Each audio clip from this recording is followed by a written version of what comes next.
Ini adalah agama pilihan Allah. Allah mengutus para rasulnya untuk menyebarkan agama ini. Wahai Ali, aku mengajakmu untuk mengisahkan Allah dan meninggalkan berhala Lata dan Uzza. Jika agama itu mengajak kepada kebaikan, maka teruskanlah keyakinanmu. Assalamualaikum warahmatullahi wabarakatuh. Sahabat jejak qudwah yang dirahmati Allah, Tuhan telah menabuh tugas pertama yang harus segera dijalankan oleh Nabi Muhammad SAW. Kini, beliau tidak lagi sekedar manusia biasa, namun sosok pilihan Allah yang telah dinobatkan sebagai Nabi sekaligus Rasul, sebuah gelar agung yang diperkukuh dengan mukjizat. Sebagaimana para Nabi terdahulu, jika Nabi Isa dibekali Injil, Nabi Daud dengan Zabur, dan Nabi Musa dengan tongkat sakti yang membelah lautan, maka Nabi Muhammad SAW sebagai Rasul terakhir diperkokoh kemuliaannya dengan Al-Quran, sebuah mukjizat abadi yang melampaui zaman. Firman-firman Tuhan inilah yang menjadikan beliau memiliki kelebihan luar biasa dibandingkan para pendahulunya. Setiap kata dan gerak beliau kini adalah terjemahan hidup dari ayat-ayat Allah untuk diteladani umat manusia. Setelah turun perintah fa'anzir, bangun dan berikan peringatan, Rasulullah SAW mulai bergerak. Namun beliau sadar menyampaikan kebenaran di tengah masyarakat jahiliyah yang keras bagaikan memegang bara api. Maka dimulailah fase dakwah paling menentukan dalam sejarah, yakni dakwah secara sembunyi-sembunyi atau dakwah sirriyah. Siapa sajakah orang-orang berhati emas yang pertama kali menyambut seruan ini? Mari kita telusuri jejak mereka di channel Jejak Qudwah ini.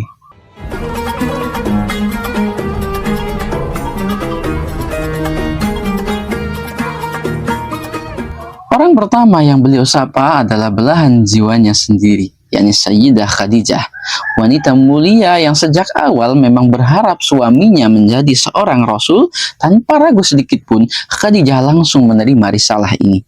Keimanan Khadijah begitu istimewa sehingga Allah Subhanahu wa taala sendiri mengirimkan salam untuknya. Suatu ketika, malaikat Jibril datang menemui Rasulullah yang sedang bersama Khadijah. Jibril berkata, "Wahai Muhammad, sampaikan salam dari Allah dan dariku kepada Khadijah." Mendengar itu, Khadijah menjawab dengan penuh haru dan adab yang tinggi, Allah adalah As-Salam, yakni sang pemberi keselamatan, dan darinya lah segala keselamatan, dan semoga keselamatan senantiasa tercurah kepada malaikat Jibril. Selain Khadijah, ada Zaid bin Harithah, yakni anak angkat Nabi yang setia, yang juga menemani Islam tanpa banyak tanya. Kemudian, sepupu beliau yang masih belia, yakni Ali bin Abi Thalib. Ali, bocah cerdas berusia sekitar 10 tahun, suatu hari melihat Nabi dan Khadijah melakukan gerakan-gerakan aneh yang belum pernah ia lihat. Berdiri, ruku, sujud. Ali pun bertanya dengan kritis, "Wahai Muhammad, apa maksud semua ini?" Nabi menjawab dengan serius, "Ini adalah agama pilihan Allah. Allah mengutus para rasulnya untuk menyebarkan agama ini. Wahai Ali, aku mengajakmu untuk mengisahkan Allah dan meninggalkan berhala Lata dan Uzza." Ali terdiam, hatinya berkecamuk. Semalam suntuk ia tidak bisa tidur memikirkan tawaran itu. Namun keesokan harinya, hidayah itu masuk ke dadanya. Ali datang dan bersyahadat. Meskipun begitu, Nabi berpesan, "Wahai Ali, jika kamu belum siap menampakkan ini, simpanlah untuk dirimu sendiri." Ali pun menyembunyikan keislamannya, meski akhirnya tercium juga oleh ayahnya, yakni Abu Thalib. Namun syukurlah, Abu Thalib justru berkata, "Jika agama itu mengajak kepada kebaikan, maka teruskanlah keyakinanmu." Gerakan dakwah Nabi terus bergerilya. Target berikutnya adalah sahabat karib beliau, seorang saudagar kaya, cerdas dan berwawasan luas. Dia adalah Abdullah bin Abi Quhafah, atau yang kita kenal dengan Abu Bakar. Abu Bakar mendengar desas-desus bahwa sahabatnya itu dianggap murtad dari agama nenek moyang. Penasaran, ia langsung mendatangi Nabi. "Wahai Muhammad, benarkah engkau meninggalkan Tuhan-Tuhan nenek moyang kita?" tanyanya. Dengan tegas, Nabi menjawab, "Benar, aku adalah utusan Allah. Aku mengajakmu menyembah Allah yang Maha Esa. Tiada sekutu baginya." Lalu Nabi membacakan beberapa ayat Al-Quran. Lantunan ayat suci itu menyentuh relung hati Abu Bakar yang paling dalam. Seketika itu juga ia berkata, engkau adalah orang yang sangat jujur. Aku bersaksi tiada Tuhan selain Allah dan engkau adalah utusannya. Masuknya Abu Bakar adalah kemenangan besar bagi Islam. Ia bukan sekedar pengikut, tapi layaknya seorang patih.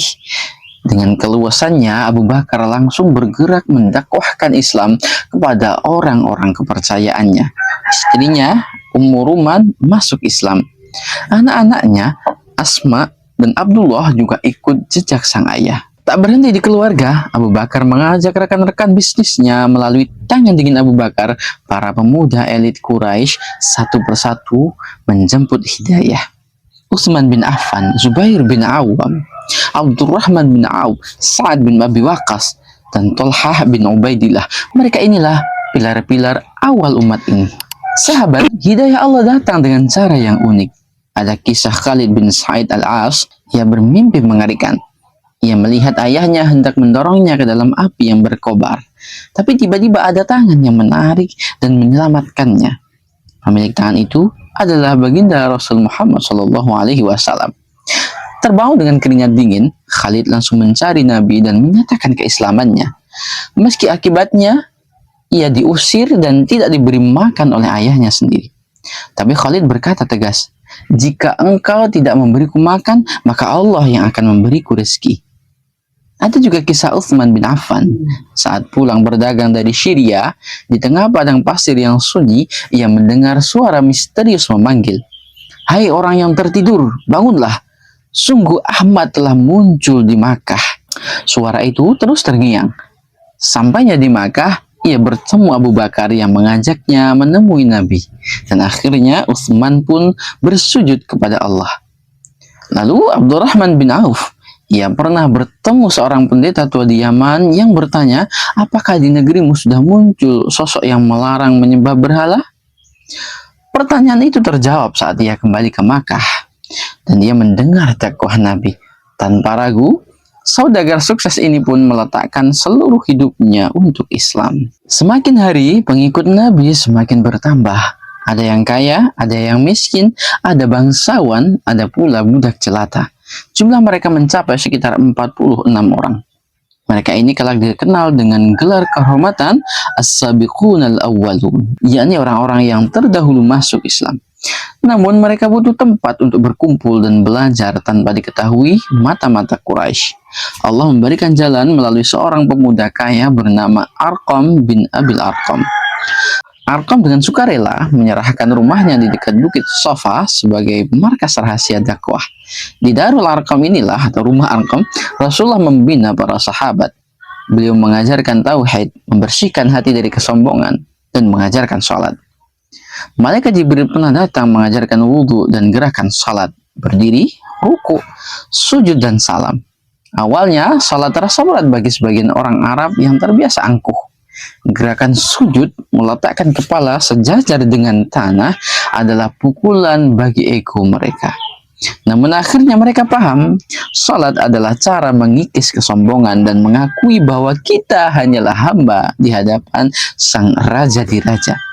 Seringkali Nabi dan para sahabat harus menyelinap ke celah-celah bukit di pinggiran Makkah hanya untuk salat, agar tidak dilihat dan diganggu oleh kaum musyrikin. Sahabat jejak kedua, itulah potret masa-masa awal Islam, masa yang penuh kehati-hatian, namun syarat dengan ketulusan. Mereka beribadah dalam senyap, menyembunyikan iman demi keselamatan dakwah, sembari menanti perintah Allah selanjutnya. Namun seruan kebenaran tak mungkin selamanya dipendam. Matahari tak mungkin selamanya tertutup awan. Akan tiba masanya Allah memerintahkan Nabi untuk naik ke atas bukit dan berteriak lantang menantang kesesatan kaumnya secara terang-terangan. Bagaimana reaksi kaum Quraisy saat Nabi mulai berdakwah secara terbuka? Apa yang terjadi ketika Nabi mengumpulkan kerabatnya dalam sebuah jamuan makan yang menegangkan? Simak kisah perjuangan yang semakin memanas ini di episode jejak kedua selanjutnya. Wassalamualaikum warahmatullahi wabarakatuh.